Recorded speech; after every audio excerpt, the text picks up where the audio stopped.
Question number 6A. ए मध्ये A1 actually 6A कशावरती depend आहे? Information transfer. Information म्हणजे काय? माहिती. ट्रान्सफर म्हणजे काय? माहितीचे स्थानांतरण.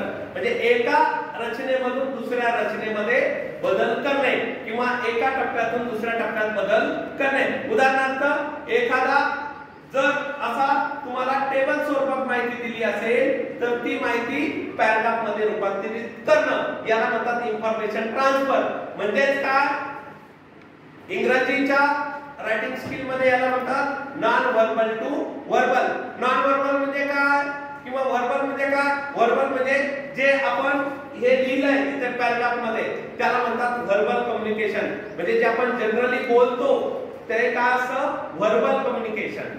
आणि नॉन व्हर्बल कम्युनिकेशन कशाला म्हणतात? जेव्हा आपण हातवारे करतो, जेव्हा आय एक्सप्रेशन, हँड एक्सप्रेशन, त्याला काय आपण म्हणतो?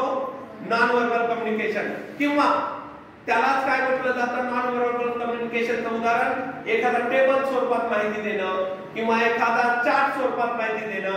एखादा पाय चार्ट म्हणजे वर्तुळाकार आकृती असते. 10वीचा निकाल नाईट स्कूलचा, सिद्धार्थ नाईट स्कूलचा काय लागला?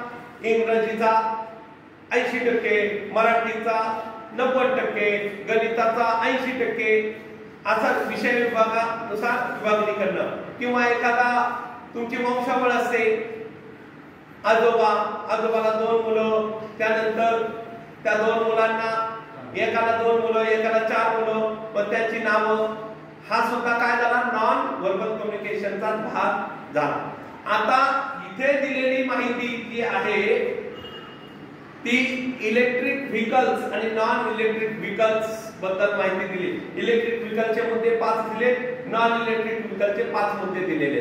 पण हे लिहित असताना मार्क्स आपल्याला जो 5 मार्काचा डिव्हिजन म्हणजे विभागणी केलेली आहे ती महत्त्वाची आहे. काय आहे? 1 मार्क टायटलला आहे आणि 2 पॅराग्राफ मध्ये साधारण हा पार्ट लिहिला पाहिजे. त्याला 2-2 मार्क म्हणजे 1 अधिक 2 अधिक 2 अशी 5 मार्काची विभागणी केलेली आहे. म्हणून आपल्याला टायटल अत्यंत महत्त्वाचं आहे. टायटल तुम्हाला कशामध्ये दिलेलं असतं? जिथे टेबलची माहिती दिलेली असते तिथेच तुमचं टायटल दिलेलं असतं. फक्त टायटल लिहिताना मोठ्या अक्षरात वरती लिहा, नंतर 2 ओळी सोडा, नंतर 2 पॅराग्राफ मध्ये माहिती लिहिण्याचा प्रयत्न करा. इथे आता उदाहरण दिलं इलेक्ट्रिक व्हेकल्स, 5 मुद्दे दिलेले, त्या 5 मुद्द्यांवरती 5 वाक्य लिहा पहिल्या पॅराग्राफ मध्ये. दुसऱ्या पॅराग्राफ मध्ये नॉन इलेक्ट्रिक व्हेकल्स 5 मुद्दे दिलेले, 5 पॉइंट दिलेले, त्याचा दुसरा काय करा? एक परिच्छेद तयार करा म्हणजे पॅराग्राफ तयार करा. आणि शेवटी एखादं वाक्य गुड थॉट म्हणून किंवा त्याच्याशी संबंधित जर तुम्हाला माहिती असेल तर ते लिहिण्याचा तुम्ही प्रयत्न करा.